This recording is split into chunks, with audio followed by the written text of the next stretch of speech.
when we got to the village, I was lucky that I knew Spanish, and I was trying to bargain with the lady at the store and ask people for certain things. You know, I figured we had the advantage because there were a couple of things they were asking me to tell the people that I just could not remember how to. You know, you always run into that. They wanted me to ask for a wheelbarrow, and at the time I couldn't even think of it. And then we had to ask for flint, but they obviously don't use flint there. They thought we were just talking about matches, and I was like, no, no, it resembles a rock, and you know, you get sparks, but nothing.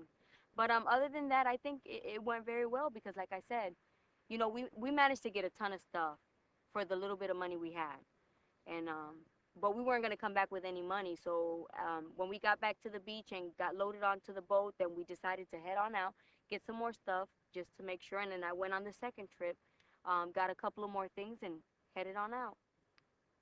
John to me seems to be very shady. He's out for his own good, which I don't blame him because everybody out here is out for, you know, for themselves. I am too. I'm not going to deny it. I'm not going to sit up here and lie, you know.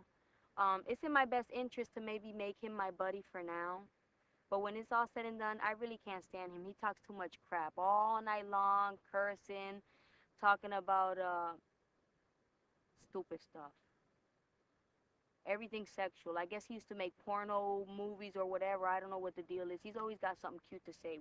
Well, he always has something that he thinks is cute, but it isn't. It gets old. It's already old.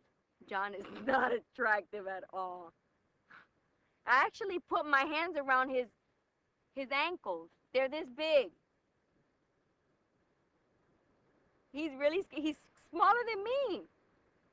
And if they would just look back when we had to jump off the boats, which I can't even believe I jumped. I drank so much water, it was ridiculous. I had a stomach full of water. Okay, that's the first thing. I can't even believe I jumped off the boat.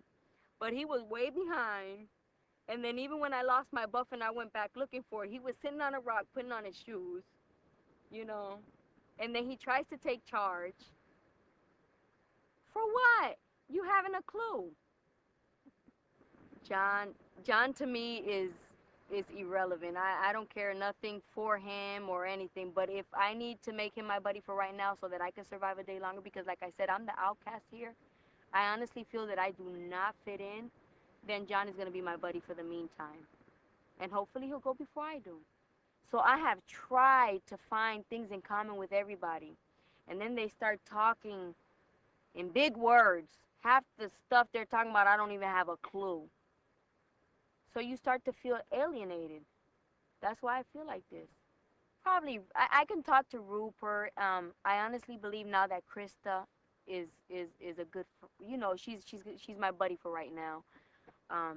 We spent quite a while earlier on fooling with this one net trying to catch fish, and when the fish went in, because we used the carcass of one of the fishes that we threw out, it was laying there.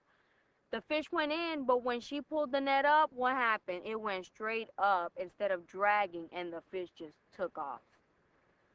So, and then I had I wanted to take the net. When we got back, I said to Rupert, I said, since we're not going to use the net for anything, are you going to use the net tomorrow for anything? He was like, no, what you want to do with it? I said, well, I want the chickens to have their place again instead of being tied up, you know, on that rope to the branch or whatever. He was like, go ahead, go for it, whatever. And Krista agreed with me also. And then when Burton saw me grabbing, that I went back in to get it from, we left it out. There was no fish in there, and I dragged it out of the water, and he was like, so what are you going to do with that? I said, well, I'm going to go ahead and fix the little house back up for the chickens. And he was like, no, I'm going to use that tomorrow. And I was like, oh, okay, whatever. So, you know, he has it in for me, because he only asked me for one thing. Could I put lotion, could I put some mosquito repellent on his back? And I did it. He didn't say thank you. And let me tell you what they did. Burton opened up a coconut while me and Krista are trying to fix the fish, you know, trying to get the fish into the stick into the fish's mouth and put it out, you know, so we can have it cooked. And Burton decided to open up a coconut. He shared the coconut milk with only Sean and Michelle. And so I gave Krista the look, and I said, did they offer you any coconut milk when we stepped aside? And she was like, no, and I wanted some.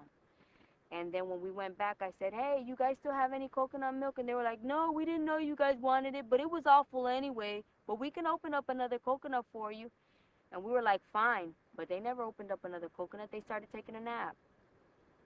Being here is totally weird. It's strange, but this is what I wanted.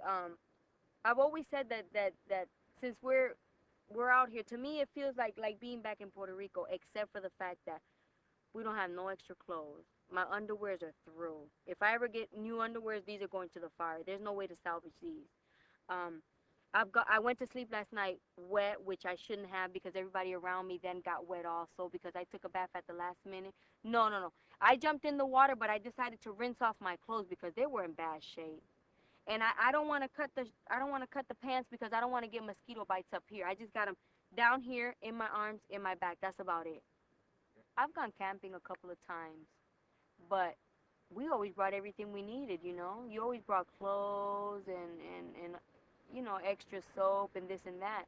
I mean, we got toothbrushes but no toothpaste.